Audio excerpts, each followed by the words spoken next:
Hello, welcome. My name is Gregory Morgan and you are watching Love Talk.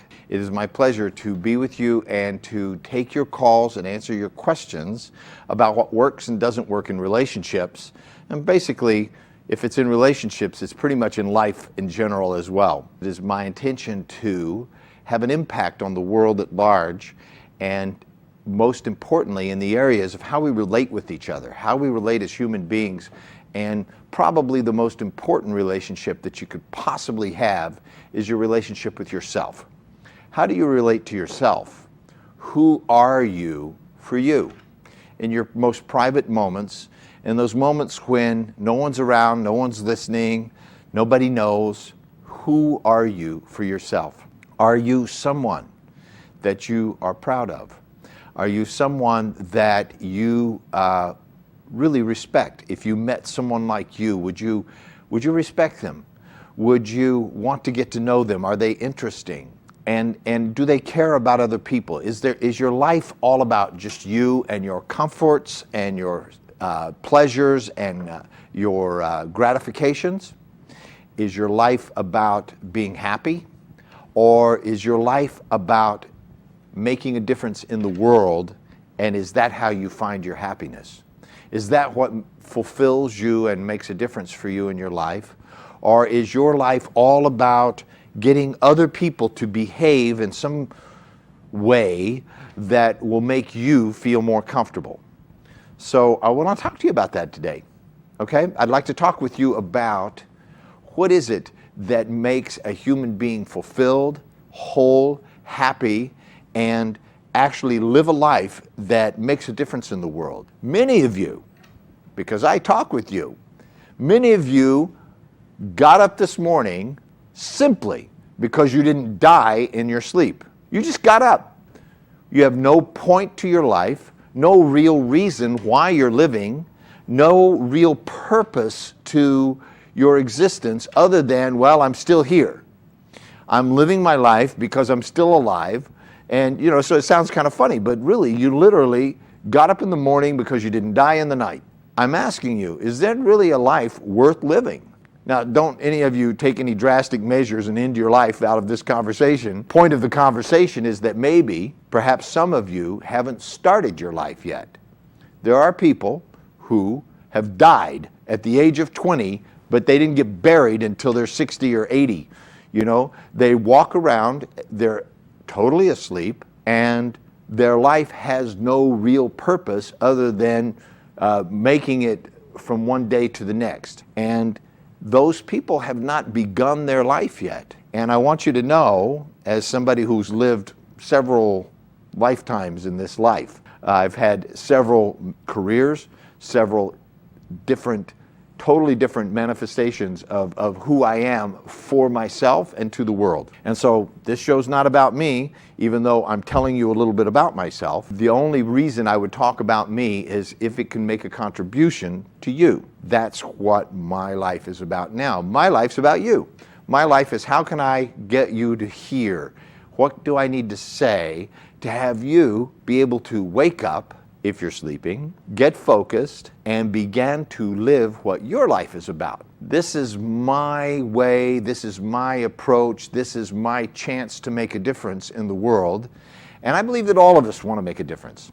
I believe that if it's true for me, it might be true for you. That the thing that turns me on the most, the thing that gives me the most fulfillment, the most happiness, the most joy in my life is knowing that I've made a difference. Even if it's only in one person's life, my life was worth living. If my life, if what I've learned, if my struggles and my trials and my tribulations and any knowledge or wisdom that I've gained from that can make a difference in even one person's life, then that's a life worth living, isn't it?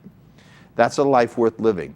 And I assert from my own experience, I share with you that it's possible that you, the one sitting in your seat, the one watching this show, the one listening now, are here to make a difference that only you can make. You're here to make a difference that only you have that unique combination of personality traits, of intelligences, of looks and talents and intonations that make your message, whatever that message is, uniquely different. And that if you don't give that message, if you don't deliver that to the world, then the world will be a poorer place. It'll be less brilliant than it could be had you delivered your true gift. It's impossible that you could be here, manifest in this body, living in this life, if you didn't have a gift to bring into this world. I don't believe that we came here to get something so much as we came here to give something. And most people are spending their time here. We have a little short time. It's, it's almost a misnomer to call it your life. It's almost a misnomer to call it my life. There's just life, and I have a little piece of it. I have a little measured out time of it, and at best, I'm paying the rent. At best, if I take care of my body and I take care of the things and the physical circumstances and the mental and emotional and physical realities, then I get to stay here for a certain period of time. But when it's time to go, it's time to go. And I will have either given my gift or the world will be without it, because it's only I can give it. And the same is true for you. You will have either given your gift by the time your days run out, or you will not. Wanted to speak with you today about appreciating the piece of life that you've been given. And what I noticed in my own life is that everything that I have given appreciation for has grown and developed and become even greater and grander, and has taken on more depth and meaning and substance, such that rather than me appreciating it, it becomes the world that I get to live in. In real estate, how many of you are in real estate? When we say that your home has appreciated, right? That's a term that we use to mean that it has gained more value. The value of your home has appreciated. In other words, it has grown. And in your life, what you appreciate, what you bestow your appreciation upon, grows, develops, and becomes more valuable. You want to have a great life? Begin by appreciating that piece of life which you now have. I don't care if you live in a single room and you have 3 pairs of socks and 2 pairs of shoes. Appreciate those. Allow them to, really truly give thanks for what you have in your life. Give thanks for the people in your life, and let them know how much they mean to you. Let them know how the value that they bring to your life, and bring value and appreciation to their lives and watch it grow. I spoke with one of my clients today. I know that you're watching now. She told me that after working with me, she went back to England. She was in England already. She came over and did a workshop and went back. That now she has a gathering at her home, and several people come over to watch this show. I'm thrilled to death for those of you who are in Manchester, England, watching this show at my friend's house. I wanted to say hello to you especially. It fills my heart to know that my life has begun to make a difference in your life. There's no greater gift that you could give to someone than to let them know that they've made a difference for you, that they've brought value to your life. And there's not a person watching this show that has not had someone in their life that has brought value to their life. What I'm proposing to you is that you let them know that. And you let them know it often, and you let them know that their life is making a difference. There's no greater gift that you could give. One of the things that my friend said to me is, she said, and it really touched me, and I want to give it back to you. She said, I thank God for the problems that I had in my life, because they brought me to this teaching. They brought me to, in that case, she was speaking to me, and so she was appreciating me. They brought me to you as a coach, but so much more has grown out of her life than would have ever happened had she not had the particular set of circumstances and problems and issues and challenges that she had in her life.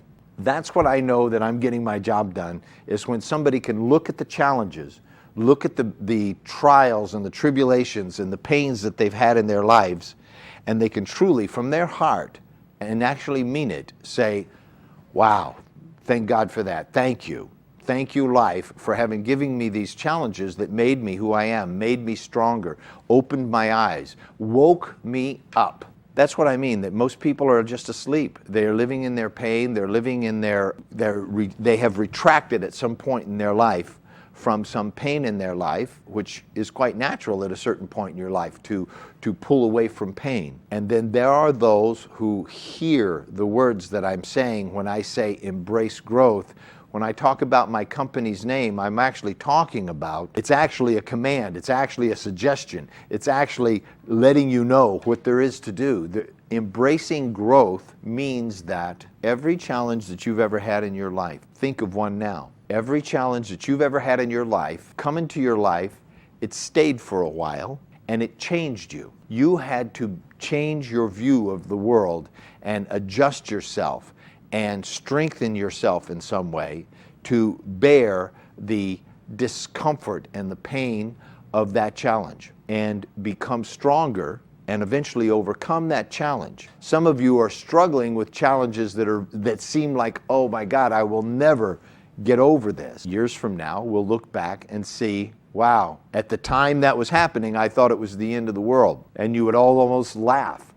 If you're in the habit of, if you train yourself as I'm training you and as I've trained myself to actually face the challenges, to go towards the challenges, not away, to go towards whatever causes you fear, whatever causes you doubt, whatever causes you to worry, go towards that thing. Move towards it. Move to the center of it and integrate it into yourself. Allow it to come into you and to change you. I promise you, I'm asking you to trust me on this. Life will never, ever give you a challenge that you cannot overcome. It just won't happen. I say that from my own experience, having faced challenges that would kill most people, that would make you want to just, go jump off a cliff or shoot yourself. I've had challenges, and I know that there are people watching who have even greater challenges than the ones I had. But I've had challenges in my life that I was not ready to deal with. I said, I am not up to this. There's no way.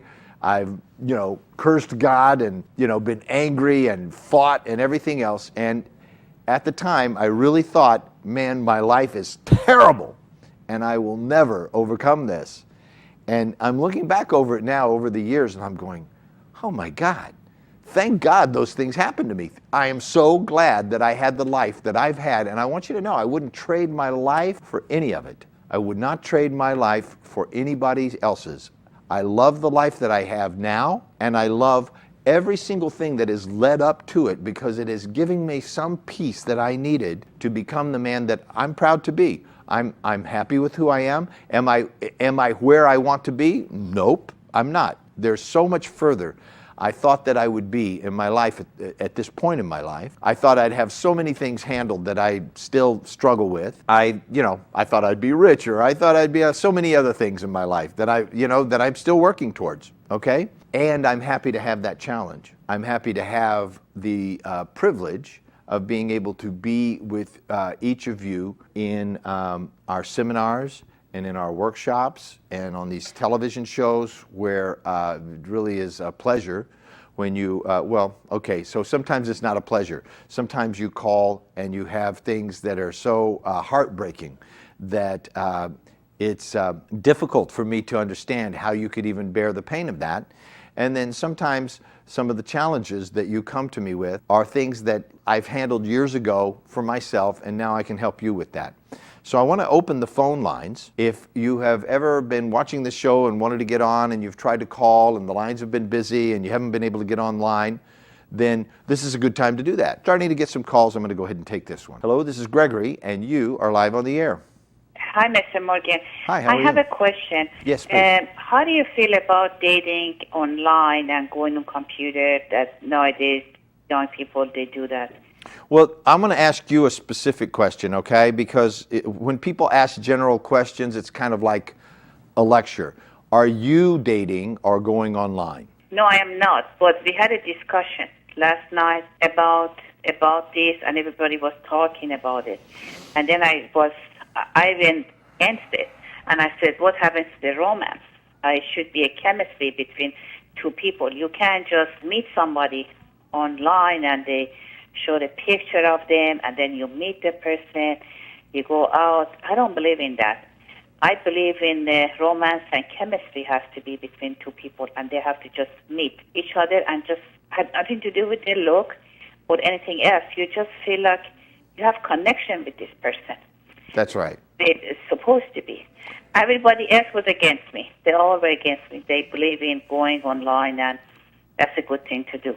I think it's because they're afraid. I think it's very easy, and it's also very charming, isn't it, to see a picture of somebody that they've put up. It may be photoshopped or airbrushed to make them look their best in their best light. Yes, I don't think people put their worst picture up there, do you? So they always put their best photo that they can find, and then they always write something about themselves, and it's kind of like a job interview. They tend to exaggerate a bit, maybe selling themselves, and then for what? To get a connection with somebody, yes? Right. But you know and I know, and I'm hoping that your friends who think that value online dating know that it's not reality any more than it's like going to a restaurant and falling in love with the food on the pictures of the menu.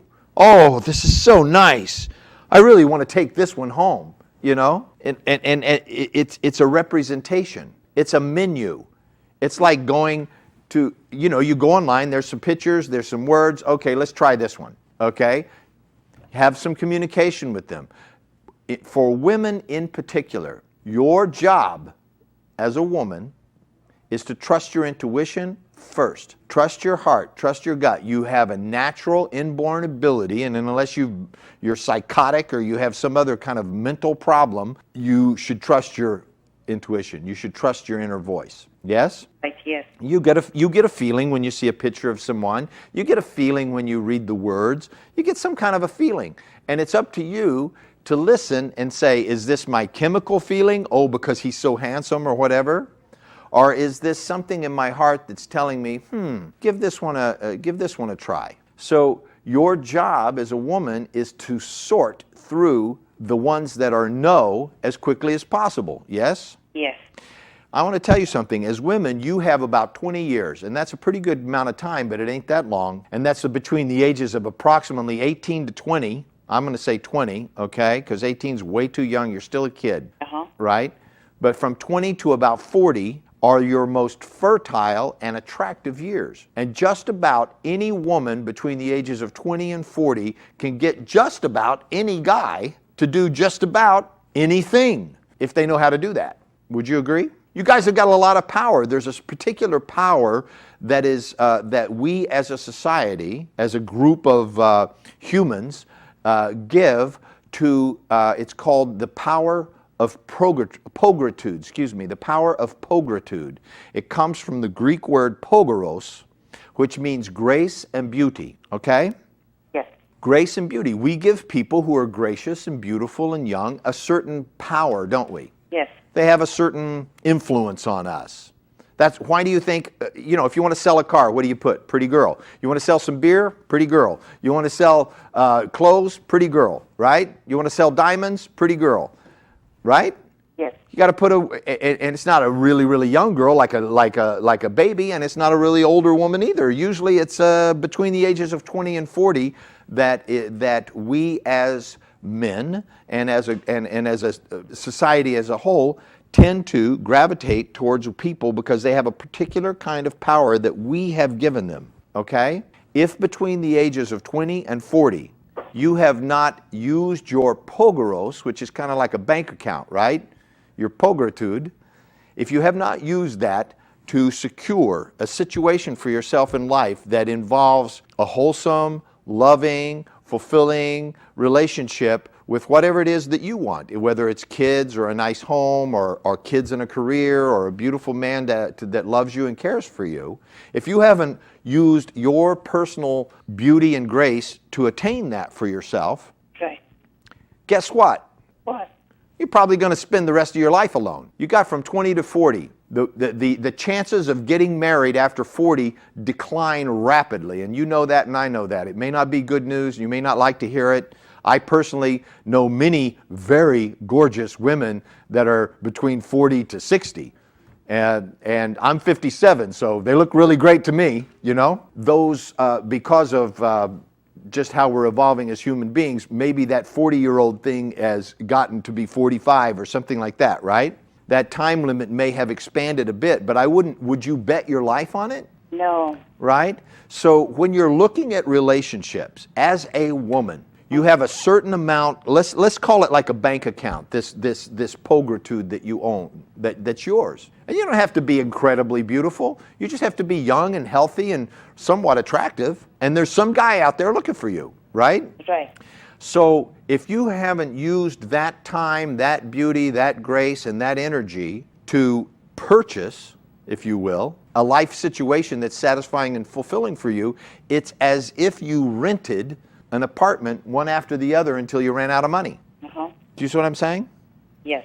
You have a certain amount of time and energy and beauty that runs out. And so the question I ask women who are dating online, do you want to rent or buy? Do you see what I'm saying? Do you want to play around with some guys that may or may not turn out? Or do you want to like go get a man that would be somebody that could be a partner for your life? Yeah, you're right. So I don't know if this addresses the question that you were asking, but I agree with you 100%. Looking at the menu is not like having the meal, you know, and having the meal in this case, in that metaphor, has to do with, does he hold your hand? Does it feel good if he puts his hand on your back? How does his voice sound? Is it pleasing to you? How does he eat? How does he open the door? Does he pay? Is he kind to you?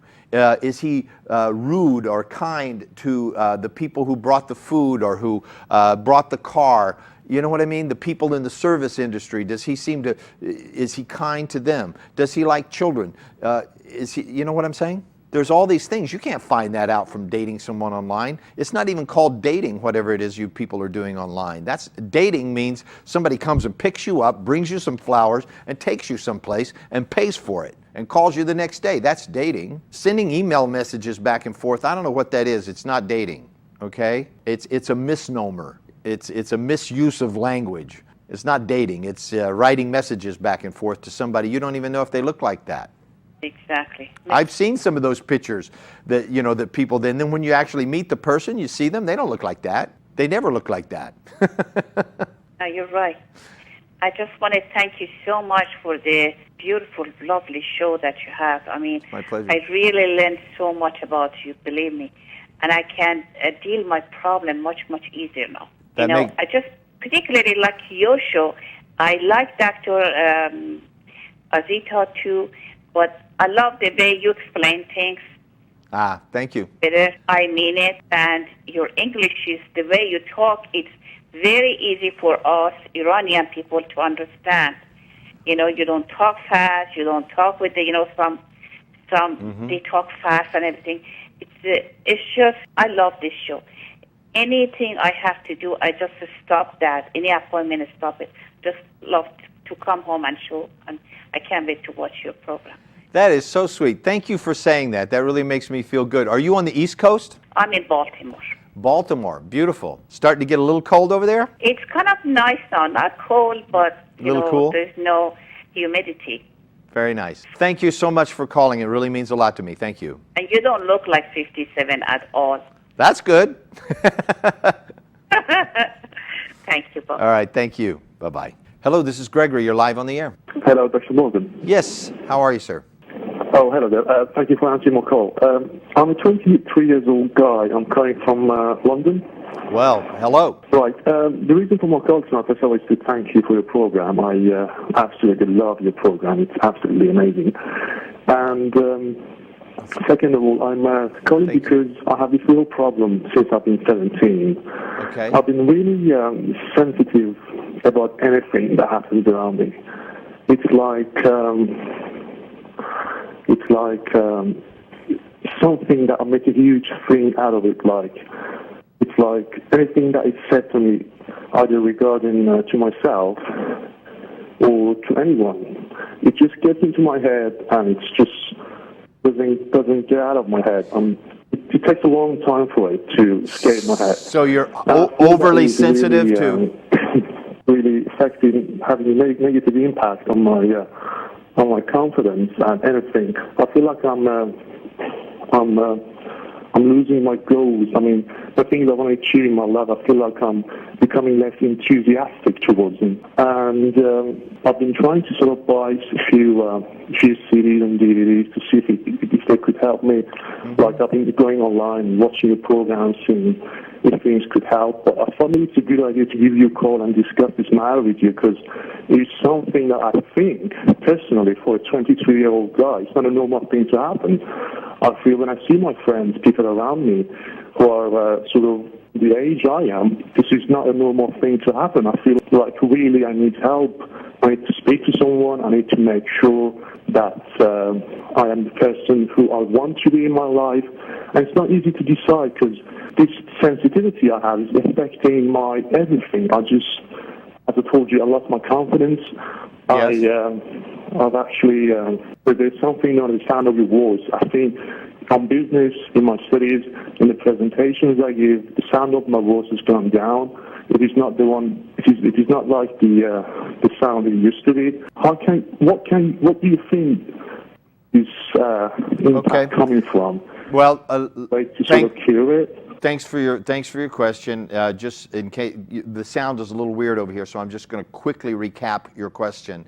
You're a 23-year-old guy. Since you were 17, you've become hypersensitive or very sensitive, as you said, and that it sounds like any kind of criticism or anything that is said against you gets in your head and affects your self-esteem and your self-worth. Did I get that right? That is correct. Yes. Yeah, and that it's so pronounced that it's like overwhelming. It's actually affecting your performance in life and how the things that you do, like your voice and things like that as well. Does that sound right? That's correct. That is absolutely correct. So something happened when you were 17. Okay? That is correct, yes. What happened? And it probably had to do with you belonging. At the age of 17, what most of us are concerned about is how do we fit in? Where do we belong? Are we part of this group or that? Do I have the right clothes, the right hair, the right stuff to fit in? We're doing that so that we can kind of identify. It's usually an identity time where we're trying to identify either with this, do I play football, or am I a computer nerd, or am I an actor, or am I cool, or was there something in your life that happened around the age of 17 in which you go, oh man, I don't belong anywhere? Well, to be honest with you, I left my family when I was 17 because I wanted to be alone and find myself and be independent. Okay. I still was getting support from my father financially towards my university and stuff, but I decided to move out of my family and going to another country. I chose Istanbul, and then after a few years I came to London to continue my education. You chose where? I'm sorry? It was Turkey, Istanbul at the first time. Istanbul. Okay, so did you leave Iran? Yes, I did. Yes. So you went from Iran to Istanbul, which is a totally different country, even though some people there do speak Farsi. For a 17-year-old, did you have to learn Turkish? I wasn't really keen on that because... Well, so how did you get by? Did you just speak Farsi and try to find people that spoke Farsi in Turkey? Because I went there for my college, for my A-levels, so I was speaking English. So you were speaking English? That's right.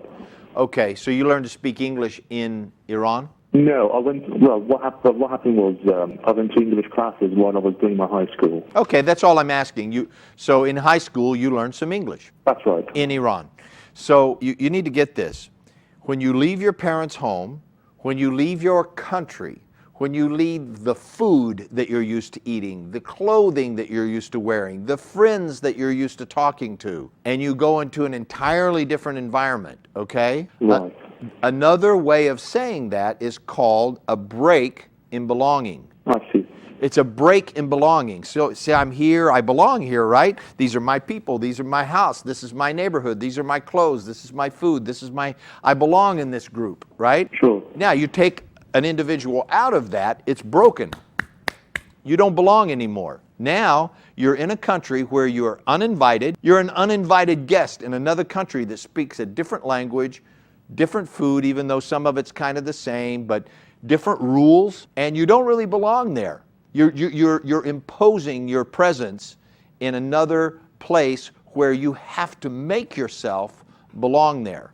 Do you understand? Yes, I do. Okay, at that particular age, at a teenager's age, belonging is like the thing, right? It's like the thing. Like there's times in your life when you're trying to find out, am I a boy or a girl? Or, am I strong or weak or something like that. But when you're in a teenage between the ages of, say, 14 till, 18 or 19, that period in our lives, most people have an issue with where do I belong? There's an identity crisis. That is why, by the way, there are certain subversive political groups, for example, fundamentalist groups that particularly focus on your age group, because they know that at a particular time in life when you're trying to find out your own personal identity and who am I and what am I doing, if they could say, hey, you're like us, you're one of our brothers, and you let us show you the way, they can influence a mind at that time in their life. Now, I'm not here to make a political statement about that, but I just happen to notice that that's the age group that they focus on. Sure. If they're trying to recruit somebody into a political, religious modality, okay? So at that time in your life, you move to a country where also, I've been to Istanbul, there's parts of it that aren't particularly safe. Right. There's parts of it that, you could actually be concerned for your personal safety. Sure. So, right? And you don't got your dad there, you don't have any like big friends or something like that. You got to make friends. That's right. You got to watch out. What I'm telling you, can you begin to see that what you had was a break in belonging at that particular age? Now, you may have had that even if you stayed with your parents at home. You could have gone to school one day and all of your friends could have rejected you. It happens, right? That happens to some people. Right? All of a sudden, their friends go one direction and they're not going that way anymore. So that happens too. And at that point, a lot of people will sell out their values and go in the direction that everybody's going, even though that's not personally what they believe or want for themselves. Absolutely not, because I was always trying to come up with my own ideas, live my life the way I always wanted, not to imitate anyone. I believe a man is responsible for his own action. And I was always thinking, if I want to be independent, one of the important facts to be independent is to make sure that you follow a few steps. Yep. The experience point of view is right for yourself, for your future, for the goals you want to achieve. Very admirable. I respect that. But it takes a lot of guts. It takes a lot of fortitude, a lot of courage. So first of all, I just want to acknowledge you for your courage, because what I know from hearing you speak is that you made this choice. Your parents didn't send you to Istanbul.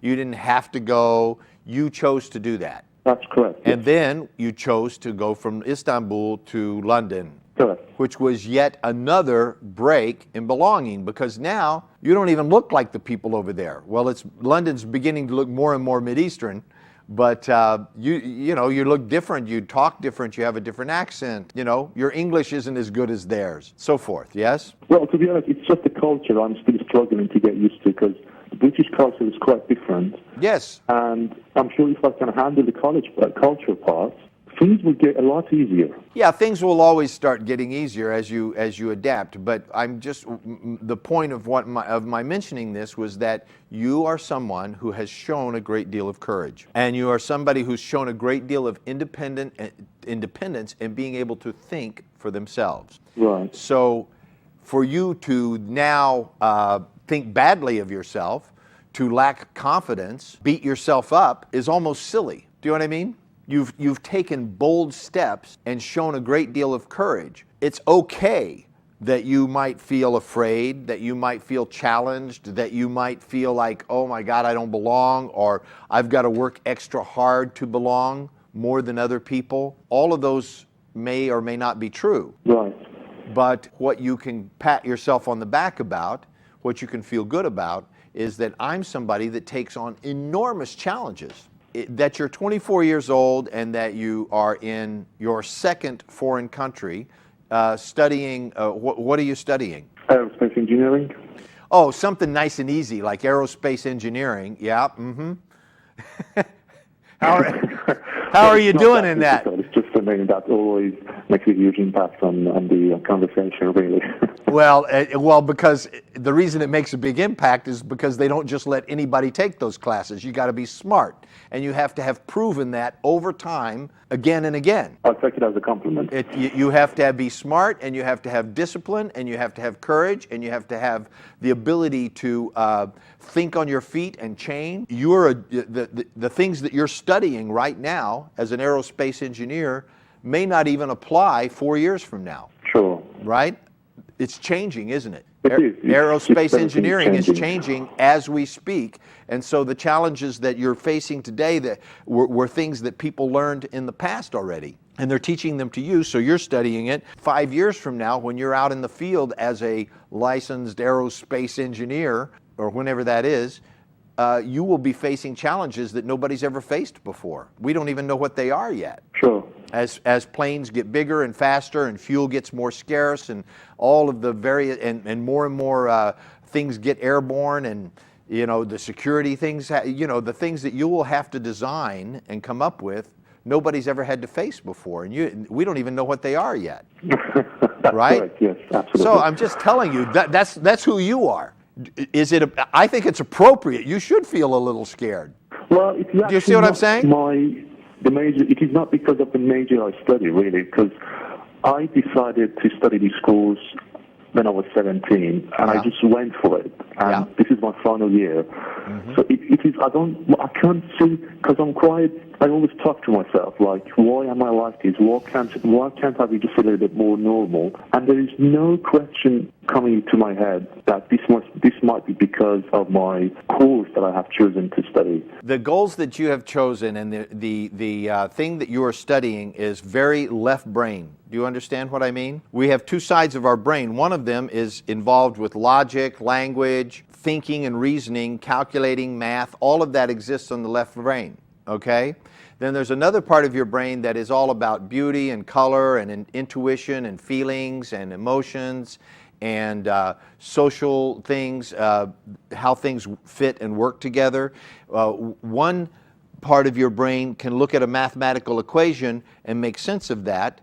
The other part of it looks at it and doesn't even know what it is, right? Sure. And now one part of your brain can look at a human face and tell what people are feeling by looking at their face. You can understand through their facial expression what's going on with them. But the other side of your brain looks at that and it just says, well, it's two eyes and a mouth and a nose. I don't know. It has no relationship to the feeling aspect of it. Do you see what I'm saying? Yes. So social interaction has to do with blending both parts of your mind. Do you understand? There's a part of it that's reason, and there's a part of it that's feeling and intuition and recognition and understanding and the flow of life. Right. And I would imagine, because I know many engineers, and having been I was in the construction business for a long time, and I used to design and build homes. Now I figured out the engineering because I have the ability to do that, and I would go to my engineer friends who would then look over my blueprints and tell me whether it was worked or not, and they would give calculations and tell me the stress loads and why it works, right? Or doesn't work. If there was something I needed to correct, they'd tell me. I personally happen to have the ability to balance both sides of my brain, and that's taken me a lifetime of martial arts and acting and dance and building and many things that have balanced my life so that I can act equally on both sides of my brain. But most people have a favorite side and they work mostly on one side or the other. Do you see what I'm saying? Yes, I do, yes. So you and your engineer friends are spending all day, every day, many, many, many hours a day on one part of your mind, and you need to spend more time on the other too, so that you begin to become a balanced human being. If you've watched my show, you say, what I always talk about is that there are four sort of parts of us. When I say there's four parts of us, your engineering mind might go, okay, it's four squares, right? And, but they're really sort of overlapping together, okay? But just for the sake of explanation, we'll make it four squares.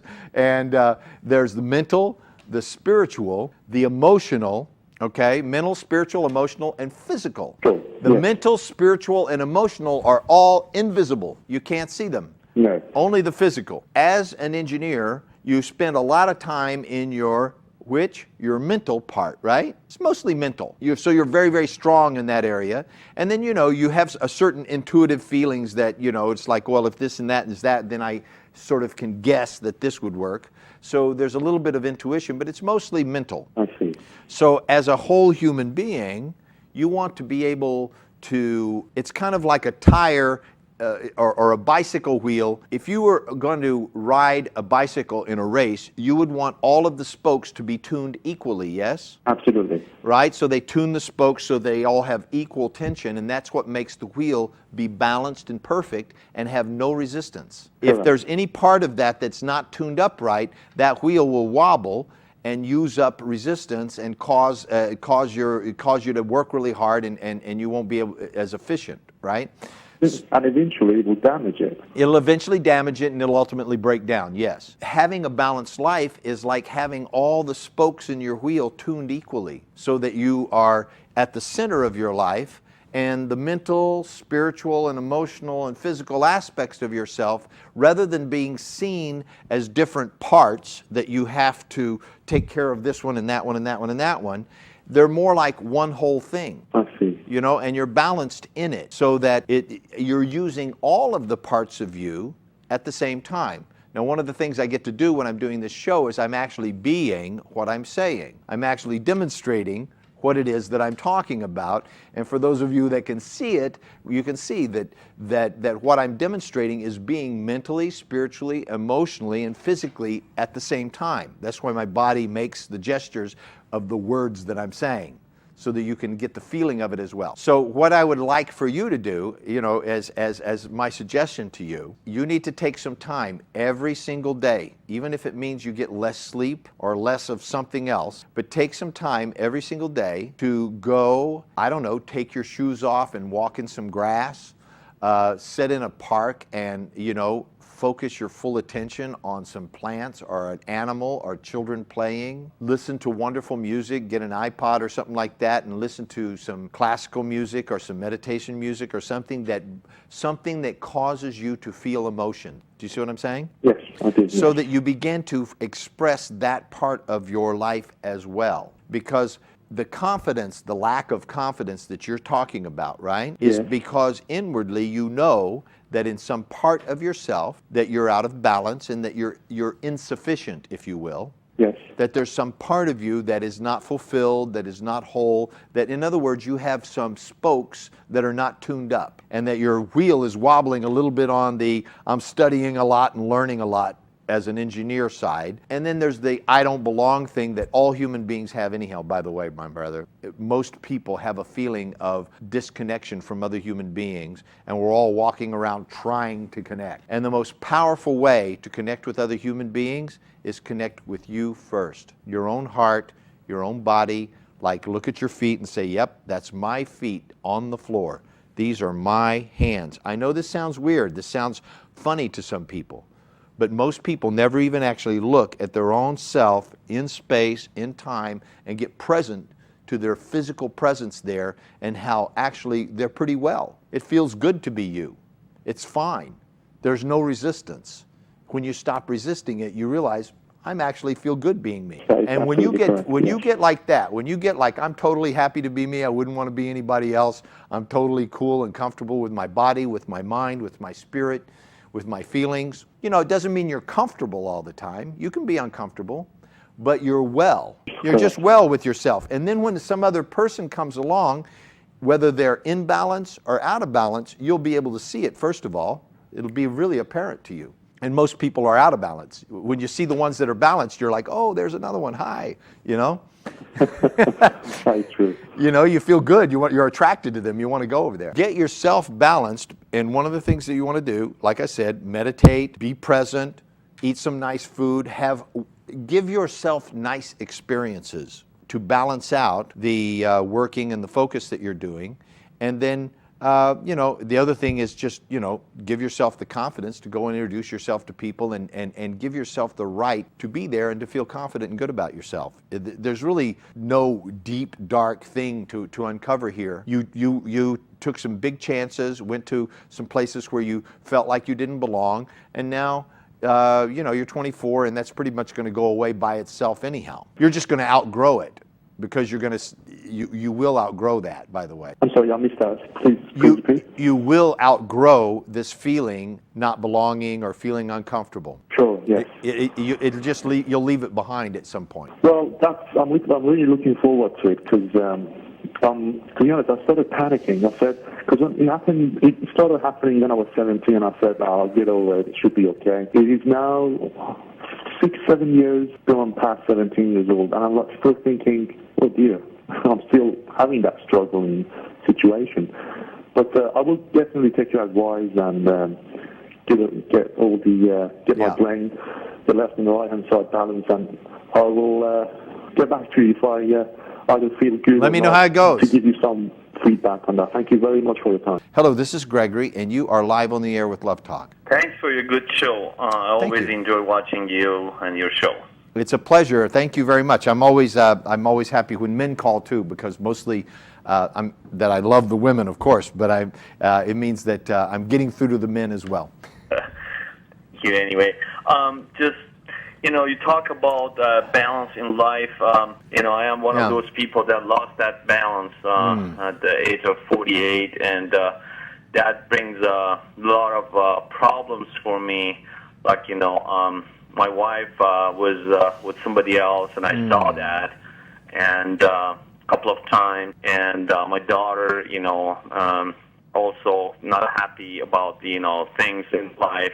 So it's and I found out this is my problem, that this brings the whole thing to the family. Good thing that I found out about it, and I just decided to change and become strong again, back on my feet, and I'll face all the challenges.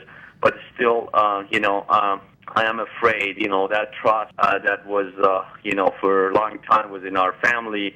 It's kind of weakened. And I'm just looking for a solution to this, that I can help myself. As you said, I started doing, martial art, and, spend time with myself more and more, and try to do things that is good for me at this time.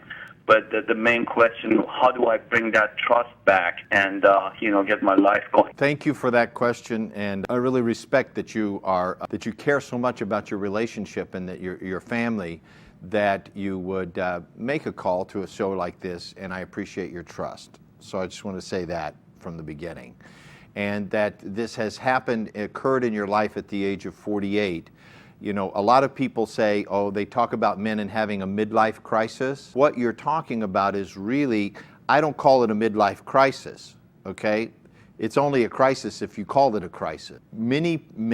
Most men, live their life out of balance because that is what we were taught by the men who raised us. We were taught this is how it is for men, and this is what there is. These are some of your options and your choices. And most men, if they get married and have children, live out of balance lifetimes for many, many years, because they have to provide for a family and for college funds and for their kids and try to make a life for themselves. And it usually takes until you're about 40 years old to when that out of balance wheel, the last guy I was talking to, we were talking about having your wheel be out of balance or not tuned up, and that eventually it breaks down. Yeah, that's just what happens. They call it a midlife crisis. It's just that you've put up with it as long as you can, right? There's a point at which it starts to break down, and when men get to a certain age and their hormonal structure begins to shift, and they're no longer testosterone, I'm going to go out and conquer the world, but they begin to move into their maturity, they begin to look at their life and go, is that it? I've worked like 20, 30 years now, and this is what I got, this is who I am, this is the meaning of my life. Most men don't look back at the age of, 45, 46, 47 years old and go, wow, that was great. That was fantastic. I would do it again just like that. Most men aren't there. They're not looking back at their life going, oh, wow, let's do that again. They're like, oh, now what? God, I've gone this far and I'm kind of running out of steam, and I'm looking ahead. If I'm lucky, I'll live another 20, 30, 40 years, and this is what I got to show for it. Yeah. That's kind of a breakdown, right?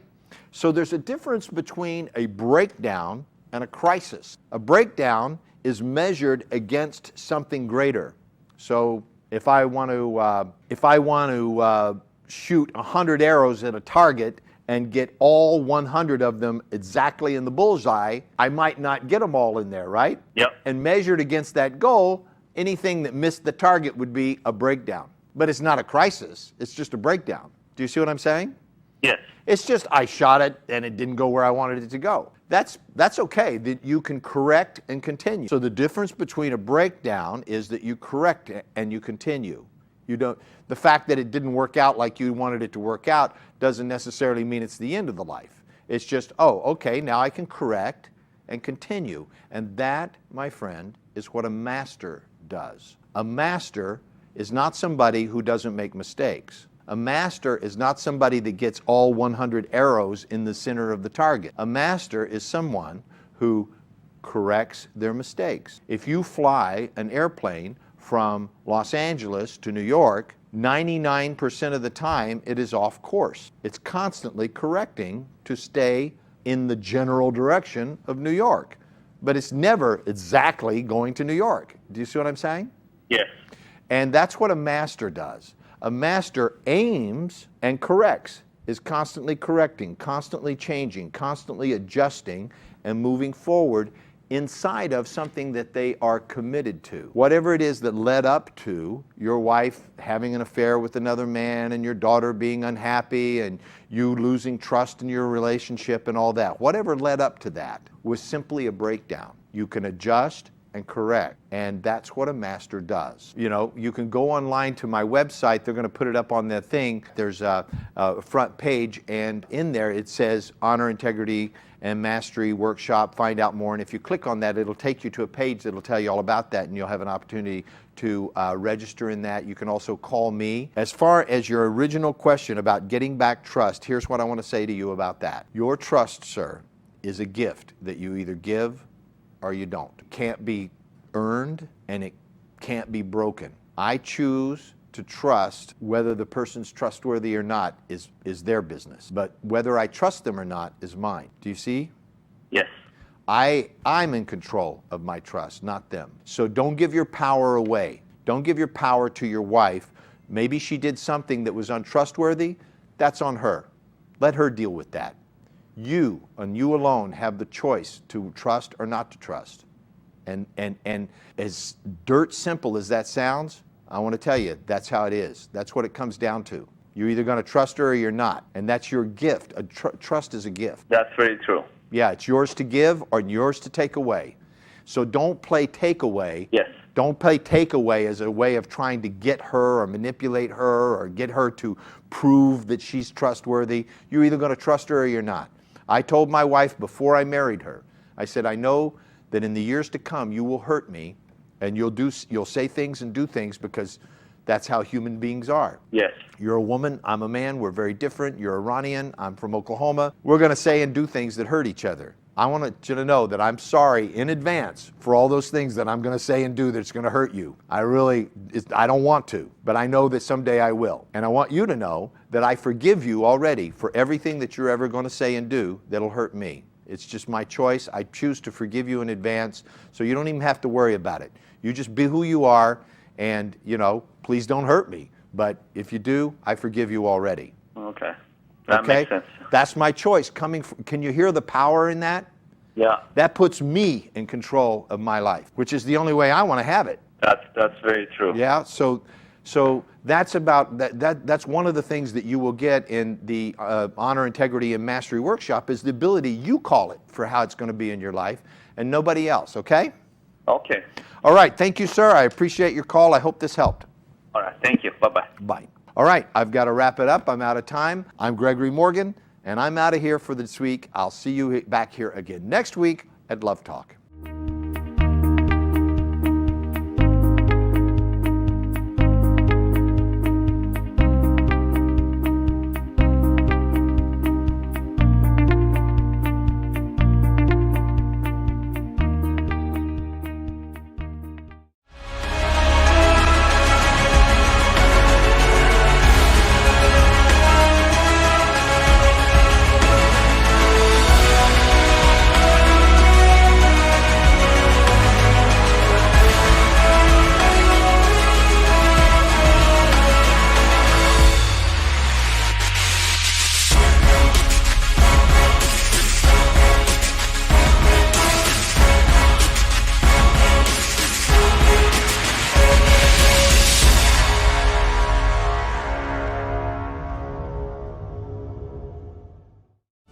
Welcome to the all-new EmbraceGrowth.com. You'll have access to all the content you love at the click of a button. Videos of seminars, events, and the ability to sign up for workshops. Direct access to digital downloads right from your mobile devices. Stay in the know and see our latest graduate events. Watch your favorites anytime, anywhere. Visit us today at EmbraceGrowth.com. Welcome to the Embrace Growth app. There's a new way to communicate and join in. Create your free account online and sign into the app. Manage your profile on the go and choose between English or Farsi. Register for events and schedule appointments more easily than ever. Stream audio, video, and download books all over Wi-Fi or cellular. Sign up for workshops and seminars right on your phone. And access your audio and video library in the palm of your hand. Take your favorite lessons from Dr. Azita Sayan and Mr. Gregory Morgan with you. Download it today on the App Store.